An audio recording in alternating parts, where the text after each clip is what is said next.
Bapak Puja Bakti dipersilakan.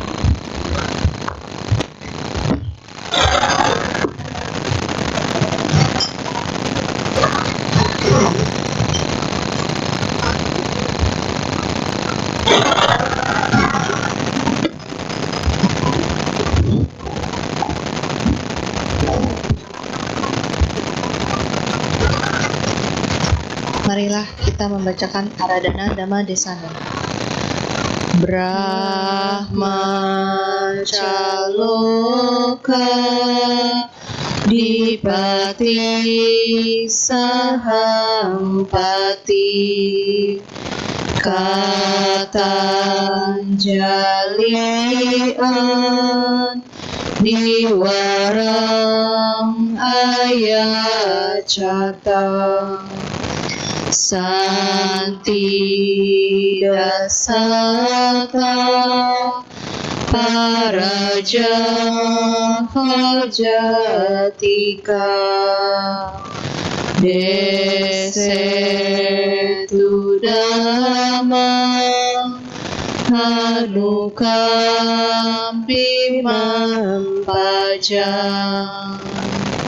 Brahma Sahampati, penguasa dunia ini, beranjali dan memohon, terdapat makhluk-makhluk yang memiliki sedikit abu di mata mereka. Ajarkanlah Dhamma demi kasih sayang kepada mereka.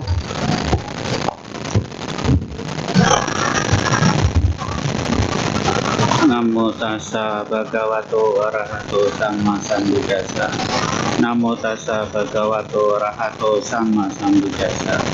Namo tassa bhagavato arahato samma sambuddhassa. Anicca wata sankara upadawaya dhamma upacitwa nirjanti sanggupa samoso.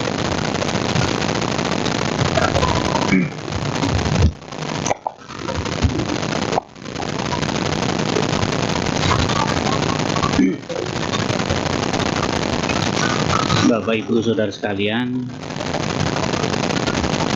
para pengurus wihara, adik-adik sekalian, selamat sore semuanya. Namo Buddhaya.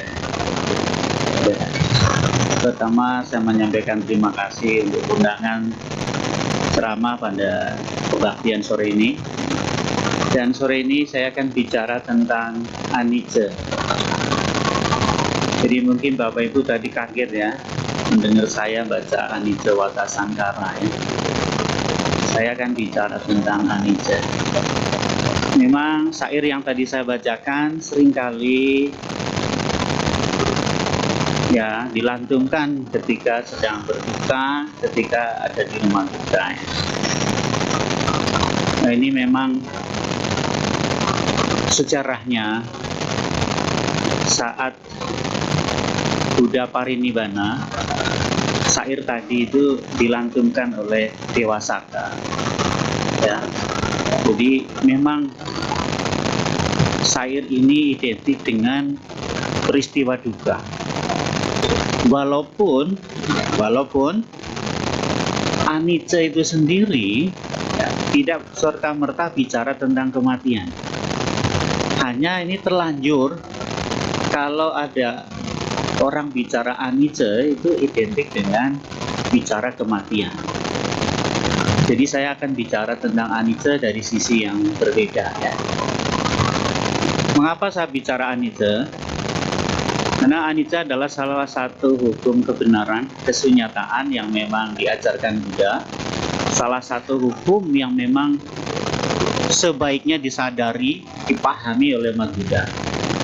Karena memahami anicca ini penting sekali. Karena setiap saat kita akan menemukan yang disebut anicca. Ya. Dan anicca sebetulnya bukan kabar duka ya.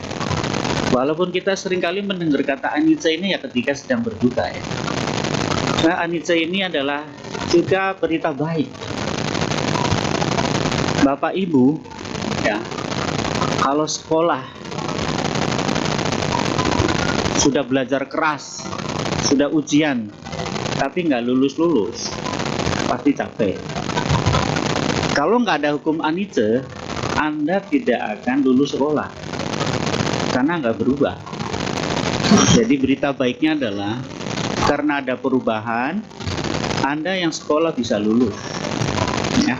Anda yang sakit bisa sembuh, ya. Nah, seringkali kita melihat anicca dari sisi yang sedihnya, maka kita jarang melihat sisi anicca dari sisi yang positif, yang semangatnya. Nah, saya ingin mengajak Bapak Ibu di sini, mari kita melihat anicca ini, perubahan ini dari sisi yang lain, yang membawa semangat, yang membawa optimisme, yang membawa harapan, ya, seperti itu. Dalam praktek sehari-hari Bapak Ibu, kita setiap saat menemukan peristiwa perubahan, ya. Tapi walaupun demikian, ya, kita seringkali masih sulit menerima perubahan. Seringkali kita justru tidak menjadi sadar oleh perubahan. Kalau tadi saya membacakan syair, ya, anicca wata sankara, upadawaya damino, upacitwa nirujanti, tesang upasama suko, ya. Ini semua adalah satu pernyataan kesadaran. Jadi sebetulnya ini bukan peristiwa duka, walaupun terjadi saat Buddha parinibbana.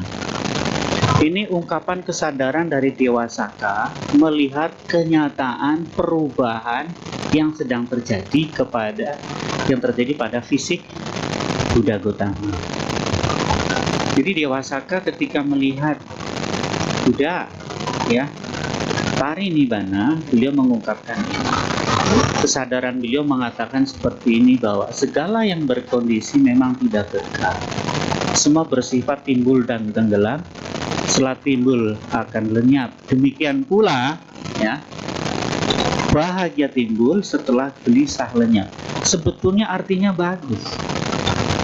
Kata terakhir, bahagia timbul setelah gelisah lenyap. Artinya sebetulnya kalau lihat secara historis, ya, syair ini mengingatkan kita bahwa Anda punya harapan untuk bisa bahagia kalau Anda bisa mengatasi gelisah, bisa mengatasi derita. Jadi tanggung jawab kita, mari bersama-sama, ya, melihat hukum anicca ini dengan bijaksana, supaya kita menjadi orang yang bahagia, karena nasib kita bisa berubah. Nasib kita bisa berubah. Bapak Ibu Saudara sekalian, kalau pergi ke dokter, orang pergi ke dokter pasti ada alasan, biasanya ada masalah dengan kesehatan, betul nggak? Kalau nggak ada masalah kesehatan, kita pasti tidak pergi ke dokter, ya. Mungkin mengantarkan orang yang bermasalah dengan kesehatannya. Nah, kalau kita ke dokter ada masalah kesehatan, harapan kita kan pengen berubah, supaya sembuh. Ya. Jadi Bapak Ibu Saudara sekalian, kita bersyukur Sang Buddha menunjukkan pada kita, mengajarkan kita untuk melihat segala kebenaran ini dengan bijaksana supaya tidak menderita. Karena sebenarnya yang membuat kita menderita ini, ya, seringkali karena kualitas kebijaksanaan kita yang nggak terus bertumbuh, nggak berkembang. Bukan semata-mata karena ada duka, ya. Kita kemarin baru saja, ya, saya berturut-turut minggu ini mengalami berita duka, ya. Pada tanggal 19 Juni kemarin, Yang Mulia Bante Dharma Murti Mas Tawera meninggal. Nggak lama kemudian Romo Ivi meninggal. Ini orang-orang yang saya kenal semua, orang dekat semua, orang baik yang saya kenal. Kemudian nggak lama kemudian guru saya, guru agama Buddha saya waktu di Jawa, orang yang sangat berjasa, ya, mengajarkan agama Buddha sehingga saya jadi guru, barusan meninggal. Belum lagi kita punya umat orang tuanya meninggal. Jadi dalam seminggu ini banyak sekali orang dekat saya yang meninggal. Saya teringat, ya, memang tidak semua, ya, keluarga yang ditinggalkan orang-orang yang dicintai ini, mereka menyikapinya dengan duka yang berlebih. Seperti yang saya lihat Romo Ivi, ketika Romo Ivi meninggal, karena anaknya jadi sayale ya, dia cukup berlatih, ya dia bisa mengatasi duka dalam waktu yang cepat ya. Ada orang ditinggal orang yang dicintai, itu bisa sehari, 2 hari, 3 hari, sebulan, sampai setahun pun masih menderita. Ada seorang istri yang sangat sayang sama suaminya. Ketika suaminya meninggal, itu menderitanya luar biasa karena suaminya memang sangat baik. Sampai setahun pun masih berduka. Kalau bicara tentang suaminya pasti menangis. Sampai 3 tahun dia baru bisa move on, betul-betul pelan-pelan bisa mengerti, bisa ikhlas, karena mulai tumbuh kesadaran ya bahwa suaminya harusnya dia lahir di alam bahagia. Tumbuhlah pengertian kenapa harus berduka. Kalau percaya suamimu baik, kalau orang baik masuk surga ke tempat yang lebih baik, harusnya kamu jangan berduka. Muncul pengertian seperti itu, baru mau pelan-pelan bisa terobati. Tapi sebaliknya ada orang yang sudah berlatih dengan baik, ya seperti saya ya waktu mendengar ayahnya meninggal, dia berduka, sedih ya, kita melihat air matanya, sedih. Tapi tidak berlama-lama. Kita sering ketemu guru-guru meditasi yang bijaksana ya.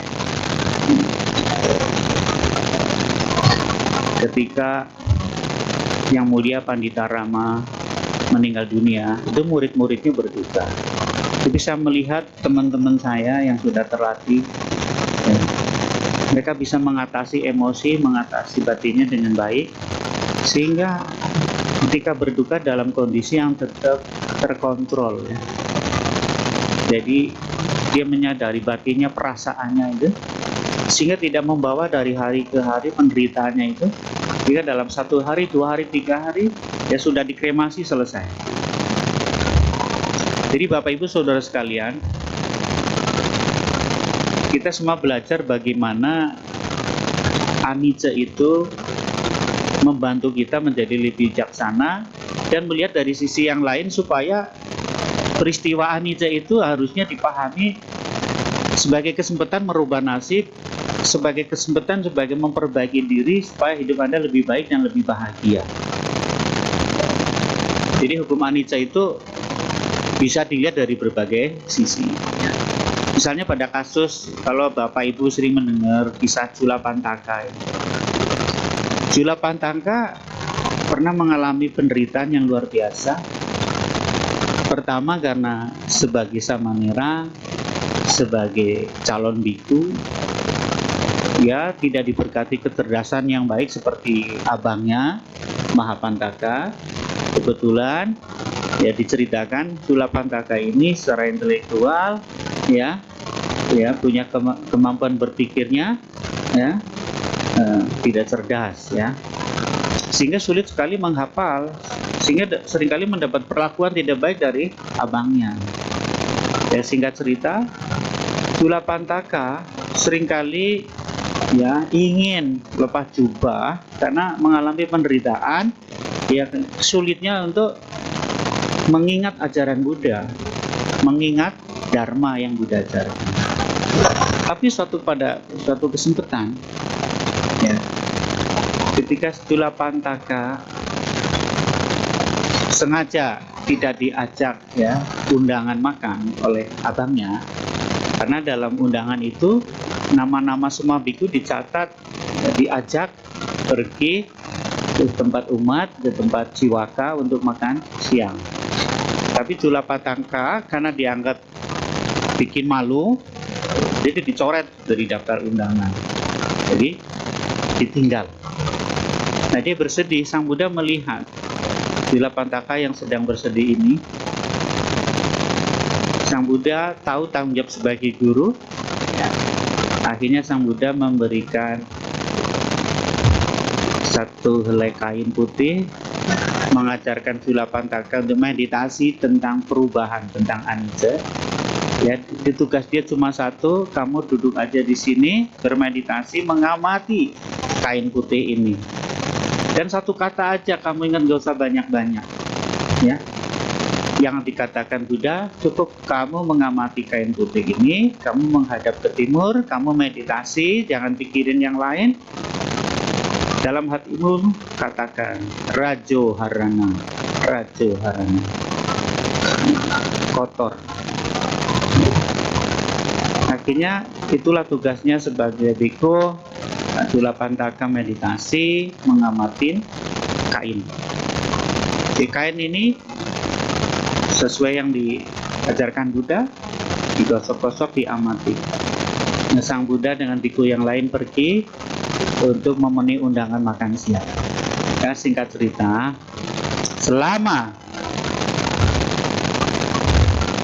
Julapantaka melaksanakan meditasi mengamati kain itu, semangatnya timbul. Semangatnya luar biasa karena dia ingin memperbaiki nasib. Dia juga ingin tercerahkan seperti bhikkhu yang lain. Dia dalam hati terus mengatakan Rajo Harana. Dia yakin sekali bahwa dia bisa memperbaiki nasib. Dia yakin sekali bisa tercerahkan. Sang Buddha mengamati ya dari kejauhan, melihat usaha yang dilakukan begitu keras. Julapantaka melaksanakan apa yang diinstruksikan oleh Buddha. Akhirnya Sang Buddha kemudian membimbing. Ya, dengan kekuatan batin Sang Buddha hadir di sana, langsung mengajari Julapantaka. Dia memberitahu ketika Julapantaka sedang mengatakan Rajo Harana, kotor, kainnya kotor, kain yang putih yang terus digosokkan itu jadi kotor. Sang Buddha kemudian memberitahu, seperti kain putih ini batin kita, ya, berisi kotoran.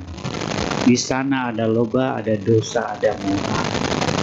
Di batin ada kebencian, ada keserakahan, ada kebodohan. Jadi tugas kamu adalah membersihkan. Tugas kamu membersihkan batin supaya jangan kotor. Siapapun yang bisa membersihkan batinnya dari kekotoran batin, dia akan tercerahkan. Nah, inilah tugasnya. Akhirnya Julapantaka ketika mengamati kain yang kotor tadi, dan dia ingat apa yang dipesankan Buddha, konsentrasinya akhirnya terfokuskan. Ya, singkat cerita, ketika dia memahami apa yang Buddha katakan, ya, dia mencapai pencerahan, menjadi seorang arahat. Dan bukan hanya beliau menjadi orang suci arahat, Julapantaka diberkati punya yang namanya idi, untuk kemampuan batin yang luar biasa yang disebut aditana idi, yaitu kemampuan untuk bisa merubah diri menjadi banyak, ya, dan dari banyak kembali menjadi satu. Jadi Julapantaka selain suci dia juga sakti, ya, sakti. Maka pada satu ketika Sang Buddha tahu bahwa Julapantaka sudah mencapai arahat, dia memanggil. Ya, kebetulan acara makan sudah selesai. Dengan tradisi zaman itu, kalau selesai selesai makan, bhikkhu akan ceramah. Biasa Sang Buddha akan ceramah atau Buddha akan mengutus salah satu murid yang terbaik, ya, untuk memberikan ceramah dharma. Nah, saat itu Sang Buddha mengundang Julapantaka, tapi mengundangnya lewat tuan rumah. Ya, dia memberitahu ada satu bhikkhu yang belum datang, tolong diundang. Ya, akhirnya diundang. Nah, sampai di wihara ini utusan dari tuan rumah yang undang makan ini, ya, sampai di sana dia tidak menemukan bhikkhu. Akhirnya dia panggil-panggil, ya. Setelah dipanggil-panggil, Bante, Siapapun Bante di sini tolong untuk keluar karena ada undangan dari Sang Buddha untuk ikut makan di sini. Ya, ini Culapantaka keluar. Tapi begitu keluar, yang keluar banyak. Ada 1000 Culapantaka. Ya, jadi ini yang datang jadi bingung yang mana ini yang Culapantaka ya. Jadi sengaja Culapantaka melakukan ini semua untuk membuktikan bahwa dia sedang melatih meditasi dengan serius dan dia sudah berhasil. Ya, singkat cerita, akhirnya begitu utusan ini kebingungan, dia balik lagi lapor di wihara nggak cuma 1 Bante, di sana ada 1000, udah banyak sekali. Akhirnya Sang Buddha bilang, kamu nanti panggil lagi Bantenya, namanya Culapantaka. Siapapun dari 1000 orang ini ya yang menyebut namanya yang paling pertama, kamu langsung cepet-cepet pegang dia ya. Lalu begitu datang lagi ke wihara, Bante Culapantaka tolong datang ya. Begitu 1000 orang datang, orang yang pertama itu yang dipegang ya. Nah, begitu dipegang ya, Culapantaka merubah jadi 1. Nah, singkat cerita sampailah dia ke rumah bergabung dengan Sang Buddha dan biku-biku lain. Disitulah Culapantaka dikasih kesempatan justru untuk menyampaikan pesan Dhamma. Biku-biku lain juga kaget, kenapa nih biku bodoh kok diundang suruh tampil duduk ceramah. Nah, disinilah Sang Buddha menjelaskan bahwa Culapantaka sudah bekerja keras ya, sudah meditasi dengan baik, mengatasi masalahnya, dan sekarang sudah jadi arahat. Nah, dikasih pesan. Nah, disitulah Culapantaka tidak banyak memberikan pesan Dhamma. Pesannya dia bilang, ya, dengan ketekunan dan keyakinan yang kuat, saya telah mengatasi keraguan-raguan. Dengan ketekunan dan keyakinan, saya mengatasi masalah. Inilah yang saya lakukan untuk mengatasi penderitaan tadi, dan sudah terbebaskan. Jadi Bapak Ibu Saudara sekalian, kalau nggak ada hukum perubahan, orang bodoh nggak bisa tercerahkan. Kalau nggak ada anicca, ya, orang yang kotor tidak bisa suci. Culapantaka mengatasi masalahnya, mengatasi penderitaannya dengan meditasi anicca. Jadi kabar baiknya adalah Bapak Ibu punya harapan dalam kehidupan kita ini. Anda yang punya masalah dengan apapun itu, berpikirlah bahwa itu bisa dirubah. Kalau Anda merasa ya dalam kehidupan Anda kurang termotivasi, Anda kurang semangat, itu bisa dirubah. Tinggal Anda harus mencari orang yang bisa membantu saudara. Maka Sang Buddha mengajarkan kita untuk berkumpul dengan orang baik, dengan orang bijaksana.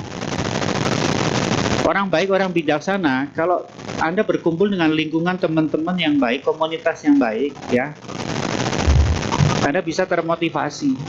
Sebab ketika ada kesulitan, Anda akan dibantu. Ketika Anda minta dukungan, Anda akan didukung. Ketika Anda minta nasihat, Anda mendapat nasihat yang baik. Ya, perlunya kita bergaul dengan orang baik. Dengan orang bijaksana, saudara akan punya kesempatan bisa merubah nasib. Demikian pula kalau kita bicara dengan kasus Patacara ya. Saya pada kesempatan ini ingin banyak bercerita ya. Ada murid Buddha yang bernama Patacara. Patacara adalah salah satu wanita yang sangat menderita karena beliau ya kehilangan semua orang yang beliau cintai.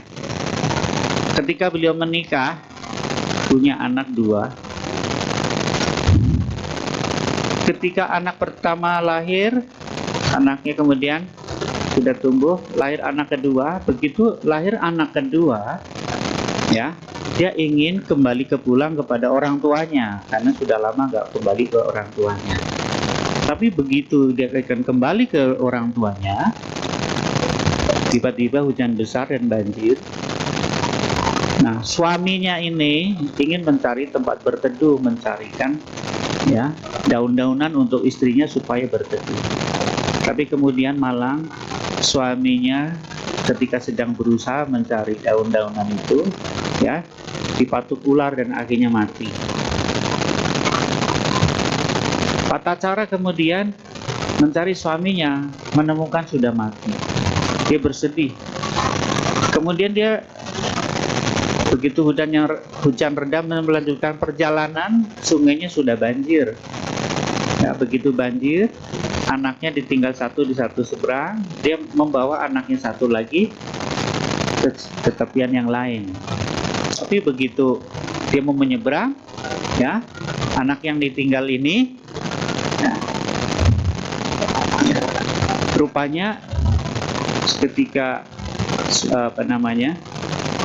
anaknya ditinggal ya, kalau zaman dulu ya diceritakan dimakan burung ya. Mungkin Bapak Ibu agak sulit membayangkan kok ada burung bisa makan bayi ya. Tapi saya pernah melihat di video ya, itu burung Raja Wali ya, sejenis burung Raja Wali, burung elang yang besar sekali. Saya pernah lihat di YouTube itu, anak kecil lagi main di halaman itu, di lapangan, betul-betul diangkat sama burung, dibawa itu. Ya. Untung jatuh, bisa selamat ya. Sekarang kita memang agak sulit membayangkan sesuatu yang ada di zaman dulu ya, karena sekarang burung-burung kita memang kecil-kecil ya. Raja Wali juga jarang. Raja Wali yang kita lihat juga di kebun binatang ya, yang nggak terbang itu. Tapi di zaman dulu ya memang ada seperti itu ya. Singkat cerita, anaknya dua meninggal, yang satu hanyut oleh banjir, yang satu dimakan burung. Bersedih sekali. Sampai di rumah orang tua, karena memang baru banjir hujan besar, dapat kabar orang tuanya juga meninggal, dua-duanya meninggal ya.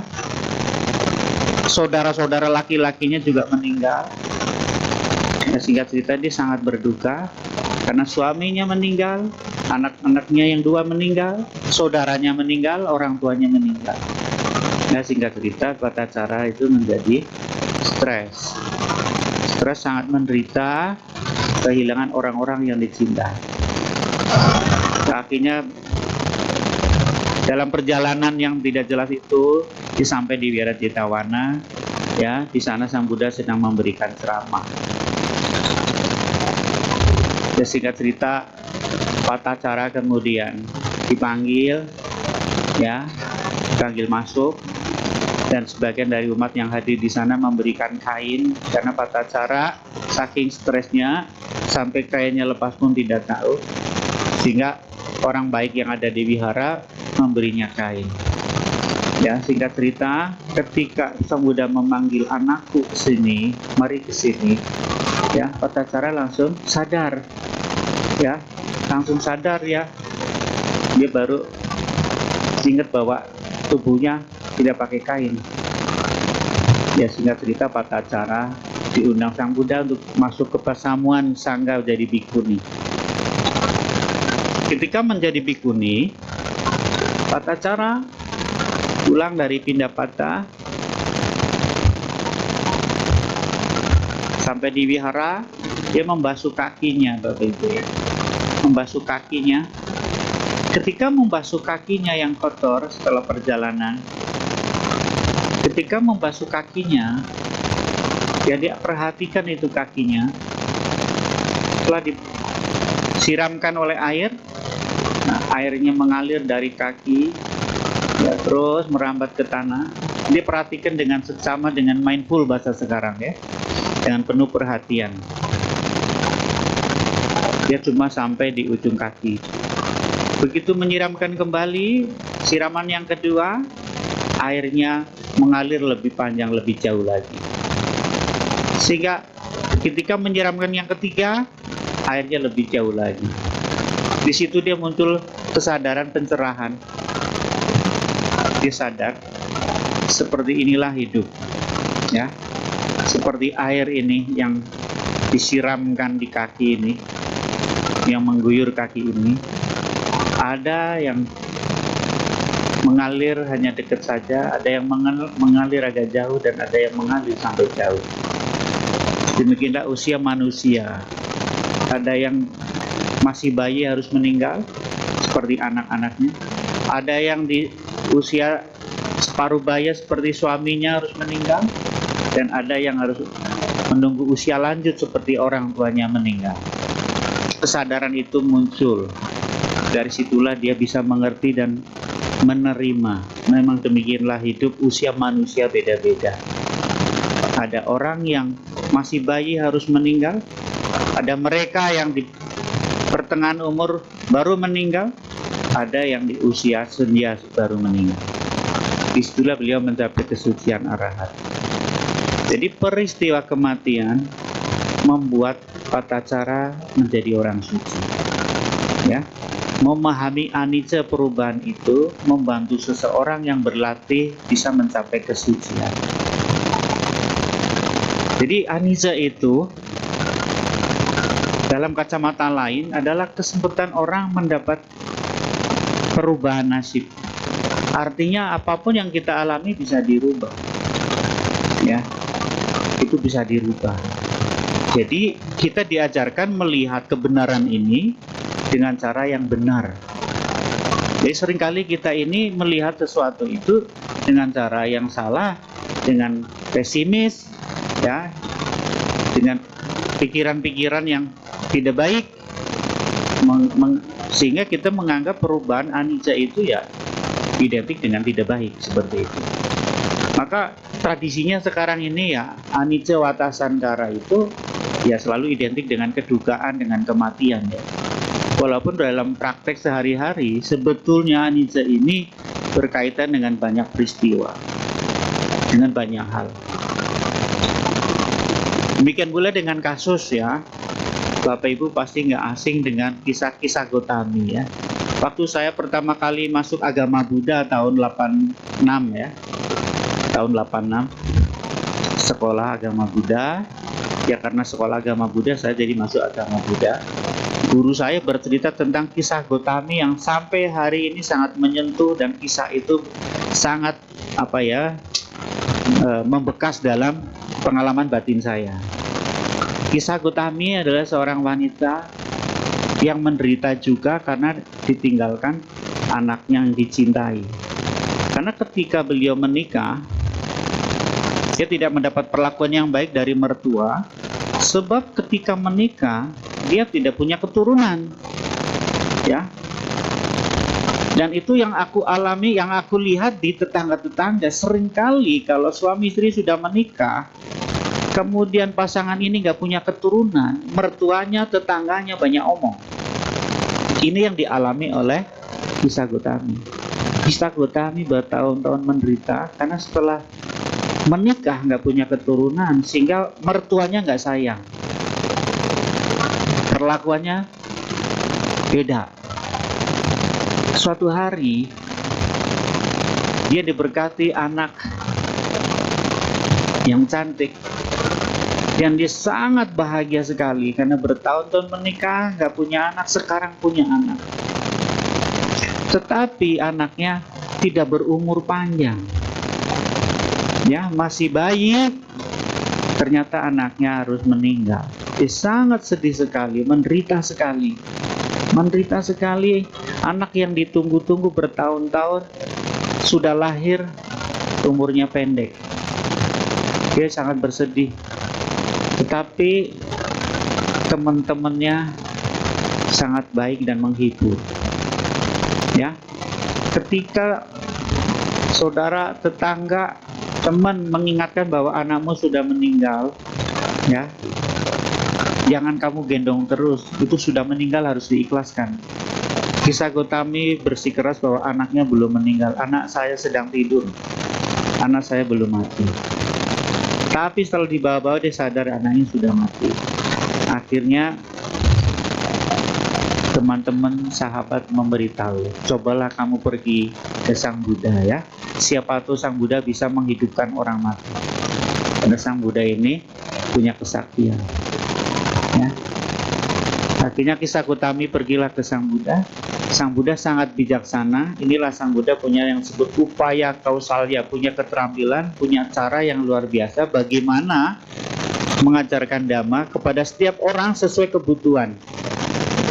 Kepada Kisah Gotami, ya, dia punya cara tersendiri bagaimana supaya Kisah Gotami bisa memahami dharma, memahami kebenaran.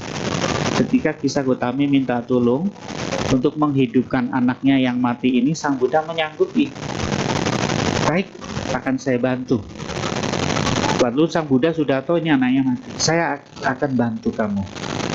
Tapi ada syarat. Syaratnya adalah cukup kamu bawakan saya segenggam biji lada.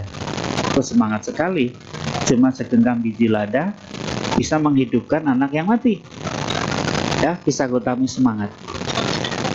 Tapi kamu harus ambil segenggam biji lada ini dari satu rumah, di mana di rumah itu tidak pernah ada peristiwa kematian.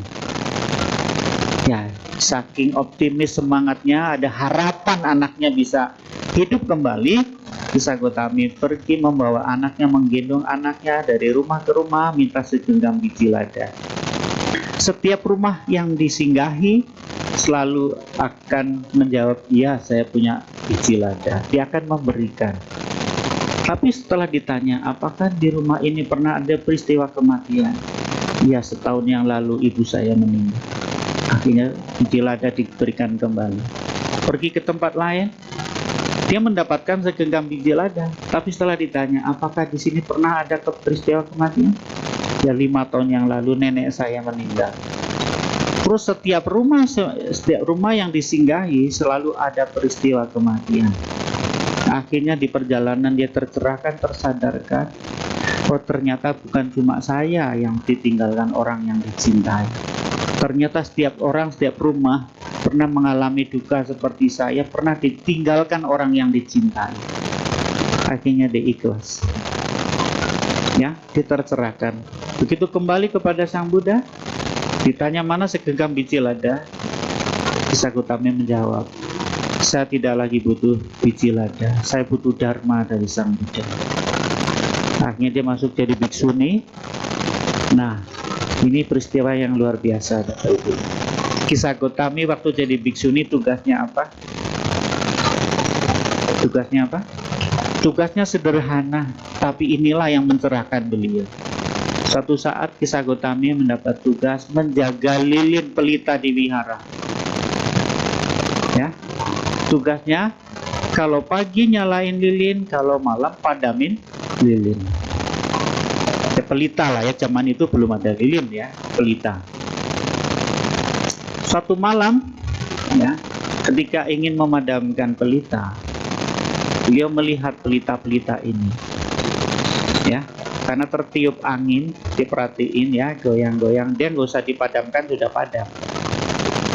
Karena pelitanya banyak, dia kemudian melihat, ya, dari peristiwa padamnya lilin ini, dia tahu ada lilin yang karena sumbunya sudah pendek, lilinnya mati, pelitanya mati.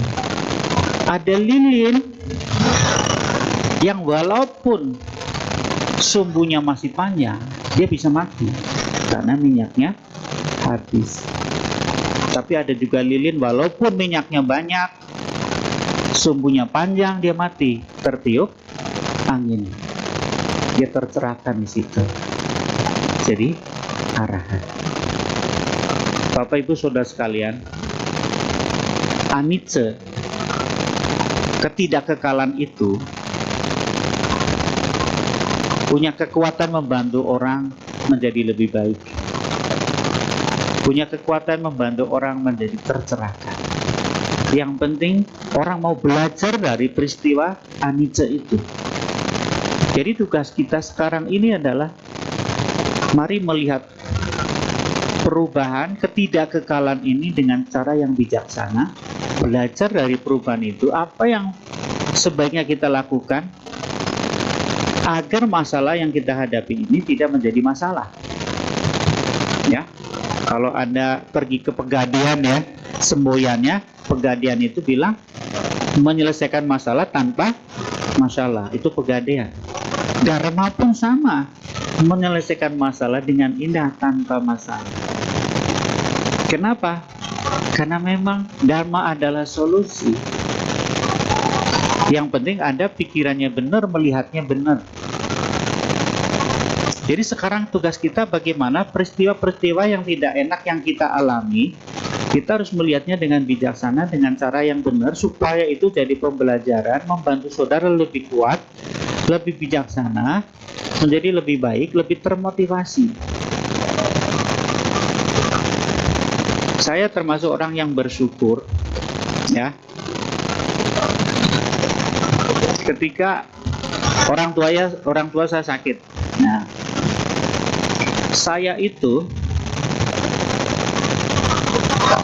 selama jadi biku dulu jadi biku paling setahun kadang sekali baru pulang, 2 tahun sekali baru pulang. Kita berpikir jadi biku jangan terikat, memang nggak terikat. Kita sudah ada di tahap di mana kita bisa melepas orang-orang yang kita cintai dan fokus berlatih.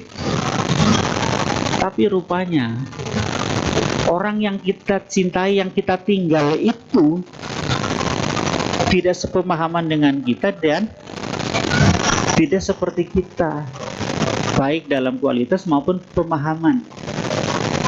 Kita bisa meninggalkan orang tua, kita bisa fokus dalam pelatihan. Ternyata di rumah orang tua menderita mikirin anaknya yang jadi pikir. Begitu kita pulang sedihnya minta ampun, nangis. Setiap pulang nangis. Kita mau pamit lagi pulang nggak boleh. Ya, sering begitu.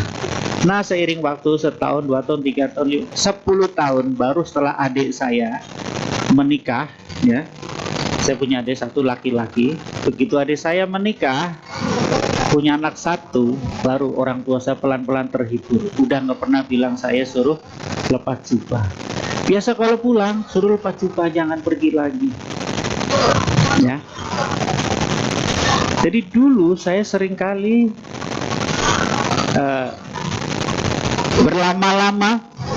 berlama-lama meninggalkan orang tua.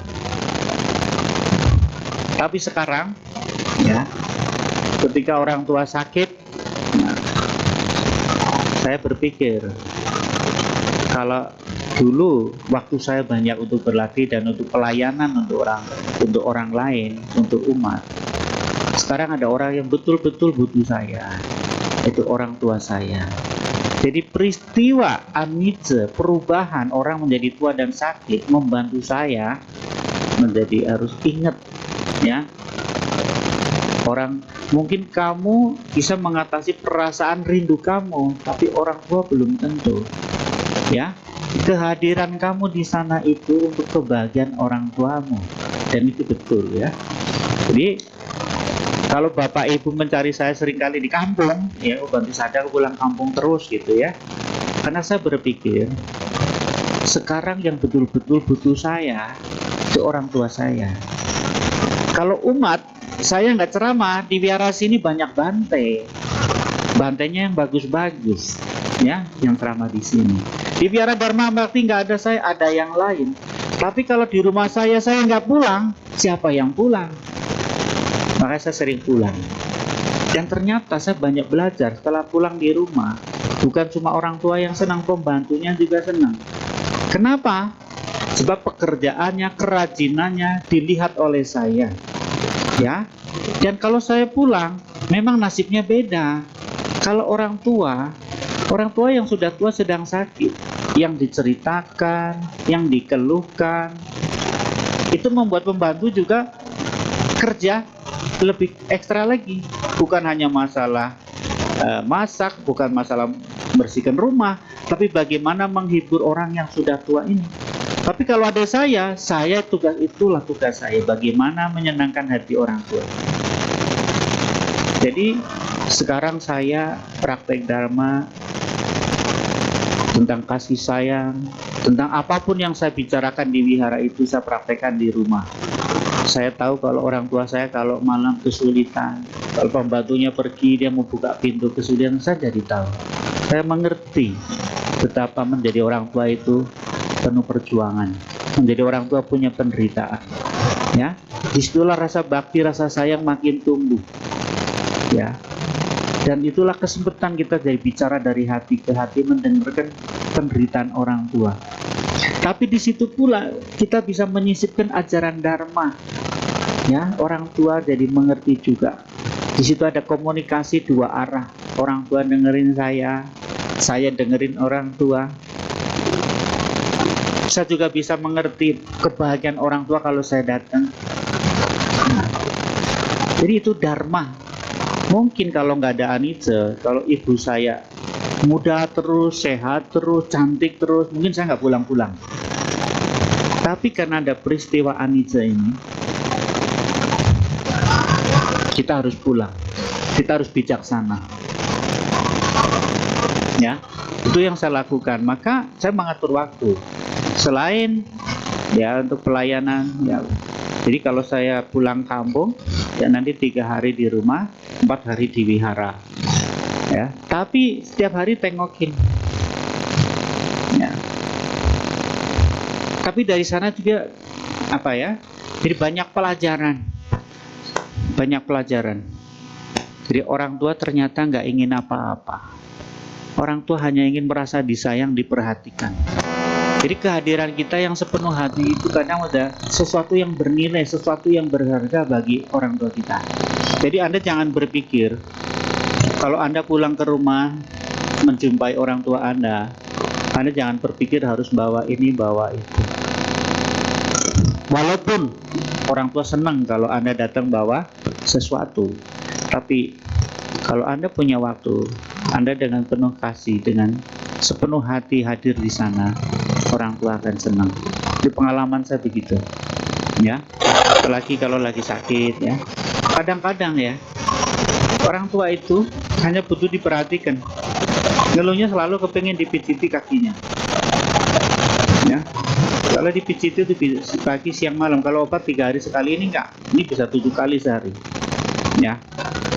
Tapi sebetulnya bukan masalah pijitnya, merasa disayangnya itu. Kita mijitnya mah biasa aja. Ya. Tetapi orang tuh merasa disayang. Ya. Dan itu satu pelajaran nyata. Dan yang saya luar biasa, orang tua ketika merasa dekat dengan anaknya, dia jadi mau mengerti dan mau mendengar. Ya, ketika saya dekat dengan orang tua saya, ketika dia sakit, saya bimbing pelan-pelan ke altar suruh sembahyang, dia mau. Biasanya nggak pernah mau, karena alasan sakit. Aduh, jangankan suruh sembahyang, saya jalan aja susah, gitu ya. Tapi begitu hati sudah deket, dia merasa disupport, merasa disayangi, dicintai. Pelan-pelan dia ke sembahyang mau. Kita kasih kursi, dia baca Pancasila hafal. Ketika sudah nggak bisa jalan, ya, kemudian banyak ketakutan, banyak kekhawatiran, kita tungguin dia lebih tenang. Kalau suruh Pancasila nggak bisa, kita kasih yang gampang. Ya. Akhirnya kita kasih Omitofo. Dan itu manjur. Kalau dulu itu kayak cerita dongeng. Karena seringkali itu saya hanya dengar cerita dari orang. Tapi itu saya praktekkan kepada ibu saya. Jadi tahun lalu ibu saya itu masuk rumah sakit berkali-kali. Sakit ya, banyak dokter, banyak susu. Kalau saya cerita, ya Bante Sada, ya harus ikhlas lah. Kayaknya ini lihat nggak lama lagi. Karena udah bolak-balik masuk rumah sakit. Apalagi kalau saya datang ceritanya, neneknya yang udah meninggal datang, bapak saya udah meninggal datang, buyut saya udah meninggal datang, tetangga saya udah meninggal datang. Jadi ibu saya itu sering ketakutan didatengin orang-orang yang udah pada mati. Bagaimana saya menolong orang yang seperti ini? Kalau saya ngomong sama orang sehat seperti Anda, ngomong apa aja Anda paham, Anda dengerin.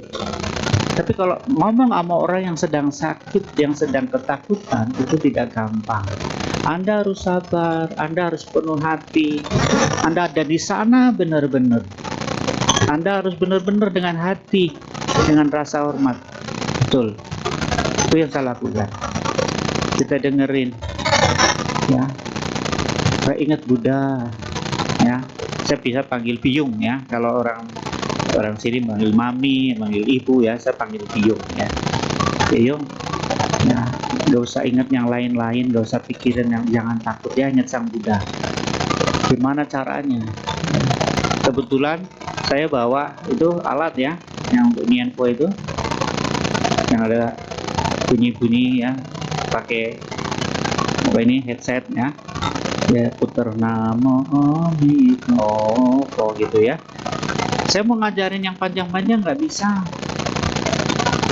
Pancasila yang biasa ibu saya hafal nggak hafal. Orang kalau udah sakit susah. Nah untungnya itu si Omitofo dipakai headset, diputerin terus demi supaya saya cuma tujuannya satu. Seandainya ibu saya meninggalnya dengan damai, ingat Sang Buddha itu saja. Tapi mudah-mudahan melalui ini ibu saya jadi semangat untuk sembuh. Tapi rupanya doa yang kedua yang dikabulkan. Ibu saya pelan-pelan setelah terus melafal Om Yutopo, sehat-sehat sampai sekarang. Sekarang, ya. Sekarang ibu saya sudah jarang ke rumah sakit. Sudah nggak pernah ngeluh ini, cuman memang keluhannya cuma satu. Kalau orang udah tua, tulang, ya, dagingnya udah tipis. Kalau dinginnya sampai ke tulang. Asal sekarang pulang, keluhannya beda. Bukan kayak kemarin-kemarin. Karena nenek saya mati, yang meninggal udah nggak datang. Tetangga yang meninggal sudah nggak datang. Semua itu yang roh-roh pada mati itu sudah nggak pernah datang. Mukanya sudah cerah, ya. Makannya doyan, ya. Cuma ngeluhnya itu, ngeluhnya kedinginan, ya. Memang hawanya suka dingin, kan. Tapi ternyata kita jadi itu kalau sudah tua seperti itu.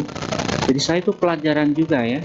Maka Bapak Ibu kalau punya orang tua ngeluh kedinginan jangan bilang manja, jangan, itu benar-benar kedinginan, ya. Jadi tugas kita dielus-elus aja, disayang aja. Jangan diceramahin. Ya. Orang kalau ngeluh itu jangan diceramahin. Disayang, dideketin, dipijitin, ya. Dihibur. Itu yang kita lakukan. Jadi Anice ini membantu saya bagaimana menghadapi perubahan itu dengan bijaksana, menerima, ya. Jadi Bapak Ibu Saudara sekalian, kita diajarin melihat segalanya itu dengan cara yang benar, supaya apapun itu, ya, membantu kita jadi lebih baik. Nah, jadi sekarang ini saya tidak ada ingin apa-apa lagi. Kalau dulu ada kayak puncak-puncak yang harus saya capai zaman dulu waktu masih muda. Saya harus meditasi, saya harus ikut retreat, saya harus di sini, saya harus ke sini. Ya ada puncak-puncak ya, itu semua udah dicapai. Saya harus ke India, ke tempat Sang Buddha. Saya harus vipassana, gitu-gitu, ya. Sekarang enggak. Saya misalnya nggak pernah diajak siapa-siapa, nggak diajak kemana-mana, saya tidak akan pernah iri. Saya nggak pernah diajak sini, nggak pernah iri. Saya nggak ada yang kasih angpau, saya tidak akan sedih. Tugas saya satu yang penting, di sisa umur ibu saya bisa membuat beliau tenang. Itu kebahagiaan saya, ya. Sehingga kalau ada orang, Bante kenapa nggak bikin YouTube? Saya nggak ingin terkenal. Bante kok nggak pergi ke sana? Aku udah bahagia. Aku nggak usah keliling-keliling ke sini. Aku sudah happy. Aku sudah. Buat saya bisa melihat orang tua senyum itu udah bahagia. Ya. Karena apa yang saya ingin ini udah kecapai semua. Ya. Memang ada yang sebetulnya saya rindukan. Saya ingin vipassana lagi, ya. Karena dari vipassana itulah yang membantu saya ketika menghadapi kesulitan, rasa sakit, ya, termasuk waktu kena corona, waktu saraf kejepit, waktu kemarin sakit jantung, itu saya selesaikan dengan teknik vipassana. Jadi mengamati perubahan, mengamati rasa sakit, di rasa sakit, anicca itu semua jadi objek meditasi. Itu yang saya merasa bersyukur kenal vipassana. Sebenarnya kepengen bisa vipassana lagi, tapi saya menyadari ada yang lebih penting daripada saya pergi vipassana adalah bagaimana membantu orang tua saya berdamai. Nah, itu lebih penting. Jadi saya ya meditasi dalam hari-hari, meditasi hari-hari, ya, termasuk rasa sakit itu adalah objek meditasi, ya, sehingga tidak menderita. Jadi sakit itu tidak harus menderita. Itu pengalaman saya begitu. Dulu waktu saya nggak kenal vipassana, kalau sakit ya sakit. Tapi sekarang itu jadi objek meditasi. Tapi objek meditasi, diamati sakitnya, dilihat prosesnya, ya, dari yang muncul sampai kuat sekali, sampai nggak enak banget, sampai hilang. Kita liatin terus, ya. Itu vipassana. Nah, jadi Bapak Ibu Saudara sekalian, ya, mudah-mudahan Bapak Ibu dalam mengalami peristiwa-peristiwa perubahan dalam kehidupan saudara, ya, Anda bisa belajar dari sana, melihat dengan baik, supaya Anda ya, selain tumbuh kebijaksanaan, tapi Anda bisa menyelesaikan masalah, ya, melewati masalah dengan baik juga. Jadi anicca itu adalah sebetulnya harapan, ya, harapan baik buat kita. Anda yang punya cita-cita, dengan ada hukum anicca, Anda bisa mencapai cita-cita, ya. Anda yang sedang sakit, Anda bisa sembuh karena berubah, karena tidak semua sakit akan berkepanjangan, ya. Yang sakit bisa sembuh. Jadi peristiwa-peristiwa ini harusnya jadi pelajaran kita dekat dengan dharma. Termasuk Bapak Ibu kalau menemukan anak-anak sekarang kita orang tua suka geleng-geleng, ya. Saya dulu waktu kecil nggak begitu, gitu, ya. Saya umur itu saya nggak begitu. Bapak Ibu Saudara sekalian, dulu waktu kecil memang beda. Sekarang udah berubah. Sistem pendidikan berubah, mental anak-anak kita berubah, dunia kita berubah. Maka karena semua berubah, cara penanganinya, menghadapinya berubah. Anak sekarang ini beda dengan cara kita. Dulu kita mah dibully apapun kita nggak jadi bunuh diri. Kita digebukin sama orang tua mah biasa aja itu. Bolos sekolah sama gurunya ditonjok ya biasa aja itu. Digebuk biasa. Nggak ngerjain PR ditabok biasa gitu. Sekarang nggak bisa. Dulu memang ya seperti itu. Sekarang beda lagi. Inilah anicca, ya. Memang ya seperti inilah perubahan, ya. Tapi percayalah, kalau Anda mengenali sifat perubahan itu, Anda akan menemukan cara terbaik untuk mengatasi masalah. Karena setiap masalah pasti ada caranya, ya. Pendekatannya beda-beda. Zamannya beda, cara pendekatannya beda, ya. Jadi Bapak Ibu Saudara sekalian, mari kita belajar dari peristiwa-peristiwa yang saya ceritakan, dari kasus Julapantaka, Patacara, Kisah Gotami, ya, termasuk juga dari apa yang saya lakukan, ya, dengan orang tua. Semoga ini bermanfaat dan semoga Bapak Ibu tumbuh bijaksana dan bahagia. Terima kasih, selamat malam, Namo Buddhaya.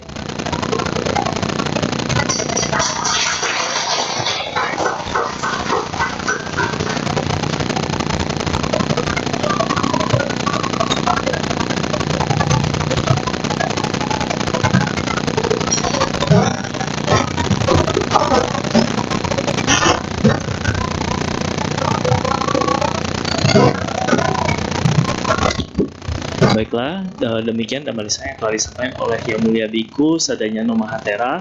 Bante buka kesempatan untuk 2 orang saja untuk bertanya.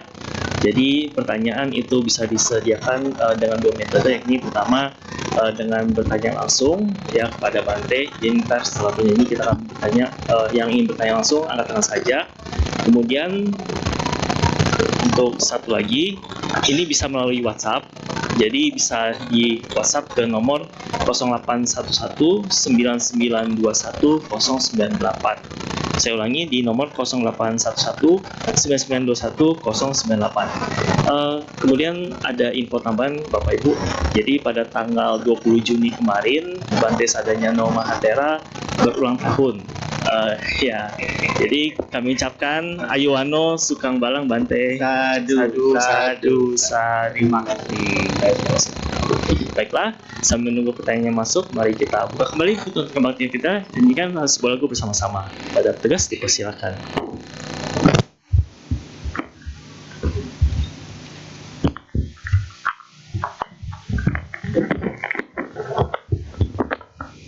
Bapak Ibu, mari kita bersama-sama menyanyikan lagu Namo Sakyamuni Buddha pada halaman 96.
Suci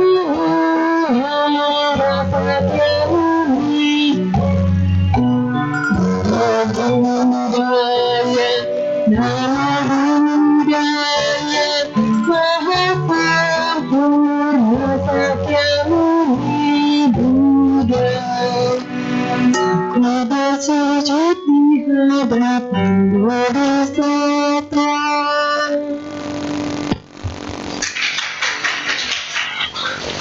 Terima kasih.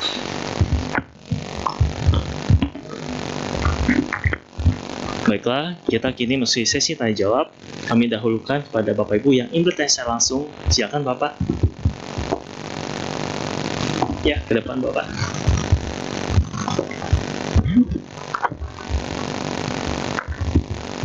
Terima kasih Bante, Namo Buddhaya.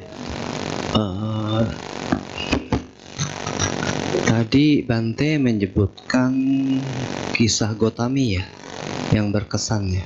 Itu tahun berapa itu Bante? Tahun 86. Oh, udah lama sekali ya. Enggak, itu maksud saya begini, pertanyaan saya. Saya malah terkesan dengan lagunya, tapi saya nggak tahu siapa pengarangnya itu. Kan ada kan lagunya, Kisah Gotami itu. Nah, ini kaitannya sama masa lalu Bante yang dulu sering karang lagu, dibantu sama Yantin ya. Yang waktu masih di Ekayana. Nah, pertanyaan saya dua, Bante masih aktif atau tidak? Menciptakan lagu atau menyanyikan lagu tuh? Menciptakan lagu ya. Itu yang pertama. Terus yang kedua, kan tadi kita ada perbedaan kan, kalau Bante lebih ingat karena ceritanya. Kalau saya kisah Gotami itu ingat terus karena lagunya. Nah, pertanyaan saya, menurut Bante dan pengalaman Bante, kira-kira pembabaran Dharma itu apakah tidak lebih efektif dengan lagu atau mungkin media-media lain? Ini kebetulan juga sedang ada Porseni ya, pekan olahraga yang di Jogja itu, Porseni Patria ya. Tapi saya nggak tahu tuh, kayak konsepnya berubah tuh. Bukan kalau dulu kan baca Dhammapada. Kalau yang kali ini saya cuma follow di Instagramnya seperti agak progresif deh, agak ngepop gitu, budaya-budaya ngepop. Nah, jadi kembali lagi ke pertanyaan saya, apakah lebih efektif yang mana?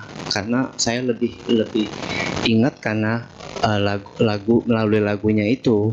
Karena saya pernah ngobrol sama Yantin, sama itu juga teman sekolah, bahkan teman satu kelas, sama Pak Darmadi ya. Menurut mereka kalau untuk serius menggeluti profesi sebagai pengarang lagu Buddhis, kalau Yantin kan sudah total kan, totalitas kan, sampai buka studio. Menurut dia sih dulu sekitar beberapa tahun yang lalu itu ngeri-ngeri sedap. Artinya apa? Harus siap nggak laku, harus siap dicuekin. Nah, kalau Bante bagaimana? Oke, terima kasih. Baik, nama siapa ya? Ya, ini orangnya tahu namanya. Bastiawan ya. Baik, saya jawab dulu ya sebelum silakan Bante. Terima kasih Bastiawan tentang pertanyaannya. Yang pertama soal efektif ya lagu-lagu ini ya. Ya, kalau kita mengacu kepada apa yang disampaikan Bante Buddhaghosa, itu kan kita ada agama Buddha itu yang percaya Tripitaka ini ada 84.000 pintu Dhamma atau 84.000 pokok Dhamma atau Dhammakanda. Jadi ajaran Buddha yang ditulis dalam Tripitaka itu kalau diurai lagi tuh ada 84.000 Dhammakanda atau pokok Dhamma. Artinya 84.000 itu ya, baik yang ajaran tentang sila, samadhi, tentang dana, tentang paramita, tentang alam-alam kehidupan, apapun itu adalah pintu Dhamma. Artinya orang bisa mengenal Dhamma lewat banyak pintu, dan orang bisa tercerahkan dengan banyak pintu seperti yang tadi kasus-kasus yang saya ceritakan. Tidak selalu orang mencapai pencerahan menjadi arahat itu dengan duduk meditasi seperti yang dilakukan Buddha. Tata cara tadi menjadi tercerahkan lewat mengamati menyiram air. Kisah Gotami dengan mengamatin lilin. Bulapatangka dengan mengamati kain. Demikian pula Sang Buddha sewaktu belum jadi Buddha, waktu masih jadi pertapa, beliau tersadarkan untuk tidak ekstrim setelah mendengar lagu. Jadi lagu itu juga pintu, bukan tujuan ya, tapi pintu. Pintu yang bisa mengantarkan orang jadi kenal kebenaran, ya. Maka menyadari ini di Indonesia ini perlu melakukan sesuatu agar melalui lagu orang bisa mengenal agama Buddha, bisa belajar Dharma gitu ya. Nah, kalau soal efektif itu ya relatif. Beberapa orang dengan lagu-lagu jadi gampang ingat ajaran Buddha seperti Pak Setiawan, ya termasuk saya juga. Tapi ada juga orang ya mungkin melalui lagu ya mungkin alergi, ada juga ya. Tapi memang kalau soal efektif, karena lagu-lagu ini apa sih bahasanya ya? Sebagian besar orang senang mendengar lagu sih sebetulnya ya. Kalau menurut saya sih efektif untuk sebagai metode belajar, ya sebagai metode belajar sebagai pintu aja. Nah, tergantung bagaimana lagu itu lagu itu disuguhkan. Memang kalau di zamannya Yan Hin, zamannya Pak Darmadi, zaman dulu di zaman saya, kita tanpa disadari punya kesepakatan lagu-lagu kita ini, lagu Buddhis itu harusnya begini ya, jangan terlalu dangdut, jangan terlalu ngerok, ya gini-ginilah yang enak untuk orang Indonesia gitu. Maka rata-rata zaman dulu lagu-lagu Buddhis kita ya coraknya begitu. Sekarang beda. Memang anak-anak sekarang ini beda sekali. Dan kita karena nggak punya lembaga seperti MUI yang punya tanggung jawab untuk mensensor ini boleh, ini nggak boleh, harusnya begini, yang benar begini. Kita nggak punya lembaga itu. Sekarang ini siapa yang mau bikin lagu, siapa yang punya dana ya bisa bikin video, bikin album, mau pentas terserah gitu. Lagunya mau ngomongin apa, mau model apa, cara menyampaikannya gimana, ya terserah. Memang ada yang bilang kesannya kok sekarang cor-coran ya. Ya kita maklum. Karena memang kita nggak punya lembaga yang dipercaya bagaimana untuk mengontrol ini gitu. Ya tinggal kita sendiri yang menyeleksi. Kalau Anda cocok ikut, enggak ya sudah. Nah kalau kayak Pak Yan Hin udah ngambil sikap. Rata-rata memang ya prihatin sebetulnya. Tapi anak muda kita ada yang suka. Walaupun sukanya waktu pentas doang, habis itu ya nggak tahu ya. Kadang orang butuh panggung, butuh kesempatan. Ya yang kita, kalau kayak saya, ya seperti sedang meditasi, saya melihat, mengamati, menyadari, gitu aja. Nanti naik, ya nanti hilang gimana gitu. Itu sebagai objek meditasi saja, sebagai fenomena yang memang ini yang terjadi seperti ini gitu. Nah jadi kalau mau prihatin ya prihatin, tapi adanya seperti ini gitu ya. Seperti itu ya, itu mengenai efektif. Jadi kalau saya saksian ya, itu anak-anak saya sebelum dengar lagu saya yang judulnya 5 Pertapa itu, kalau ditanya guru-guru tanya sebutkan 5 pertapa, biasanya nggak bisa jawab. Setelah ada lagu saya ya langsung cepat, Asaji Mahanama juga kodanya Badia dan Wapa semua baik hatinya. Jadi sambil nyanyi dia udah jawab. Dan ada orang terinspirasi dari lagu saya, dia bikin pagoda, bikin wihara setelah nyanyi dengar lagu Anak yang Baik. Sebetulnya lagu ini untuk anak-anak, tapi yang merasakan, yang tergerak hatinya malah orang tua. Gara-gara saya bikin lagu Anak yang Baik ya. Gimana lagunya? Anak yang baik tiap hari bangun pagi, tidaklah lupa kalau minggu ke wihara. Anak yang baik uang jajan tidak dihabiskan, sebagian disimpan, sebagian didanakan. Nanti kita jadi kaya, bisa bangun pagoda yang indah, bisa bangun wihara yang megah. Ya. Bisa apa lagi? Ya gitu. Gara-gara ada kata-kata nanti kalau kaya bisa bangun pagoda yang indah dan bangun wihara yang megah, dia benar-benar bangun itu dan dia ngomong ke saya. Jadi saya merasa lagu saya bisa nyentuh orang gitu, walaupun lagunya untuk anak-anak. Hah? Adalah. Terus tadi saya mencipta lagu atau apa sih? Ya saya sesuai apa namanya ya? Sesuai kapasitas. Karena saya lebih karena melihat ini sebagai pendidikan, saya bukan musisi ya, karena kalau musisi kan harus pinter main musik juga ya, jago entah itu gitar, entah aku nggak bisa main keyboard, aku main gitar cuma 3 jurus ya. Sebetulnya niatnya cuma bikin lagu, tapi kan untuk membantu ke sana harus ada alat musik yang bantu. Ya saya main musik itu kalau lagi bikin lagu doang, habis itu nggak ngamen juga, nggak pernah nyanyi di wihara terus pentas, nggak pernah. Saya hanya merasa saya harus tanggung jawab karena pada tahun 90 itu saya sering isi ceramah di sekolah-sekolah. Saya udah sama Nera. Setiap pergi ke sekolah saya selalu ditugaskan ngisi itu yang anak-anak kecil karena guru saya tahu saya dulu guru sekolah minggu, saya guru SD. Sebelum jadi biku saya guru SD. Maka setiap ditugasin, saya sering kali ditugasin ke sekolah-sekolah. Nah ketika ngajar ceramah, itu saya sering denger lagu-lagu yang dinyanyikan bukan lagu Buddhis karena memang nggak ada lagu. Ya, dinyanyikan lagu potong bebek angsa. Nah, terus aku mau tanya gurunya, habis lagu Buddhis yang untuk anak-anak nggak ada, Bente, nggak ada yang bikin. Itu ada lagu Buddhis banyak, tapi lagunya orang dewasa semua, gitu ya. Jadi saya tunggu mungkin nanti Pak Darmati yang bikin kali, atau Bante Kiri nanti yang bikin. Itu setahun 2 tahun nggak ada tuh. Akhirnya tahun 92 betul-betul itu pertama kali saya bikin lagu.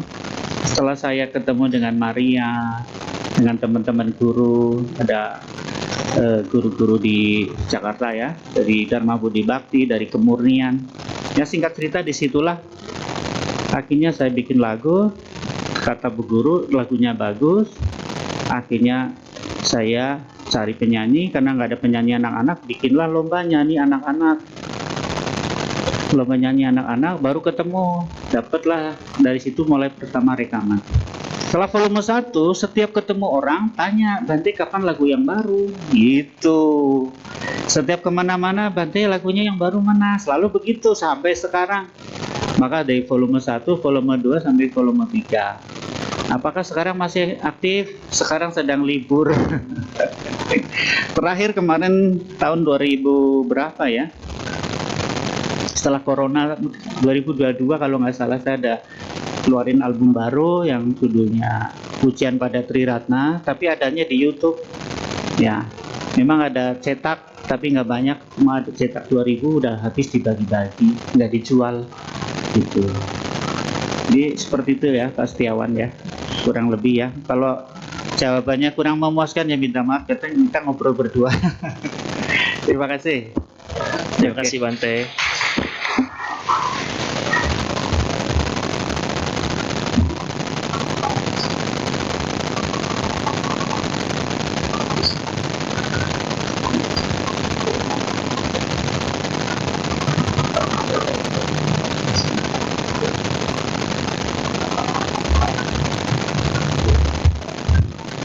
Ya, pertanyaan terakhir ya Bapak Ibu. Jadi sikonnya ini di WhatsApp sudah ada 3 pertanyaan yang masuk. Jadi karena berhubung waktu juga gitu kan, kita hanya bisa menjawab satu pertanyaan lagi, dan juga kita akan menjawab yang pertama kali bertanya ya untuk yang lebih fair. Jadi mohon maaf bagi yang pertanyaan tidak tersampaikan, nanti mungkin setelah selesai kebaktian bisa langsung bertanya kepada Bante. Saya izin bacakan ya Bante. Namo Buddhaya Bante. Apakah jalan yang Bante adalah jalan Bodhisattva? Dan kalau iya, apakah perlu mengambil sila Bodhisattva? Oke, terima kasih. Ini pertanyaan yang sangat bagus ya.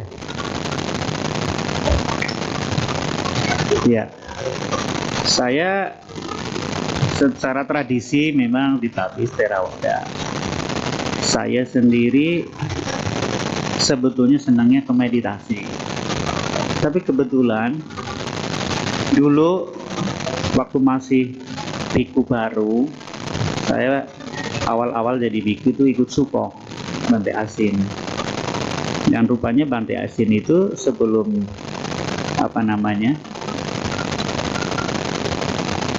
sebelum ke Myanmar ya meditasi, beliau juga ditabis menjadi Samanera secara Mahayana, tapi kebetulan gurunya Mahayananya juga Mahayana yang meditasi. Jadi singkat cerita, saya pernah diajak untuk ikut ambil Bodhisattva Sila yang waktu itu saya nggak tahu, tapi karena sudah terlanjur bahwa itu Bodhisattva Sila diterangin gini-gini, akhirnya sejak itu saya jalanin, dan salah satunya ya sampai hari ini sejak Samanera saya vegetarian karena itu salah satunya ya. Nah, tapi setelah saya belajar saya jadi mengerti ya, para arahat itu, murid Buddha itu yang telah tercerahkan itu, mereka itu nggak ada yang diem seperti yang diceritakan orang kalau jangan jadi arahat kerjanya duduk doang, mikirin diri sendiri. Nggak juga. Orang kalau sudah suci dari arahat semua berkarya mencerahkan yang lain. Tidak ada dalam sutta itu diceritakan arahat diem dewek. Semua berkarya, menyentuh, berkeliling, mencerahkan yang lain. Itu juga jiwa bodhisattva begitu. Jadi nanti akhirnya antara arahat bodhisattva nggak beda. Dan bodhisattva tidak ada yang kerjanya melayani dulu tanpa berlatih. Sang Buddha sebelum jadi Buddha dia seorang bodhisattva yang berlatih terus. Semua bodhisattva juga berlatih. Ya. Nah, tapi memang ada satu ciri seorang bodhisattva itu punya yang disebut altruisme ya, jiwa berkorban, itu dia. Nah, tapi jangan salah, tidak ada bodhisattva yang tidak berlatih, tidak ada bodhisattva yang hanya melayani tanpa berlatih. Jadi kalau ditanya ke saya, ya kebetulan saya pernah ikut ambil sila bodhisattva, walaupun waktu itu saya nggak tahu karena saya ngikut aja. Baru belakangan saya tahu ternyata saya ambil sila bodhisattva karena waktu itu yang nerangin biku dari Tiongkok, ngomongnya bahasa Mandarin, saya nggak paham. Dan setelah gurunya udah pulang baru diterangin, nanti baru ambil bodhisattva sila. Ya sudahlah ya. Tapi yang penting intinya jadi begitu, harus berlatih dan melayani. Melayani, kalau sudah melayani jangan lupa berlatih. Kalau berlatih jangan lupa melayani. Ya itu dua-duanya harus dijalani gitu. Saya rasa begitu ya. Terima kasih atas jawabannya Bante. Baiklah, Bante apakah ada closing statement ataupun doa yang hendak disampaikan? Ya saya rasa cukup itu ya. Cukup dah. Ya Bante, kami atas nama pengurus dan juga umat BRP Dhammasuka mengucapkan anumodana. Terima kasih atas nama desa yang telah disampaikan Bante. Mari kita bangkit dari dalam sikap Anjali. Bante, sadanya Nomahatera akan meninggalkan Dhammasala.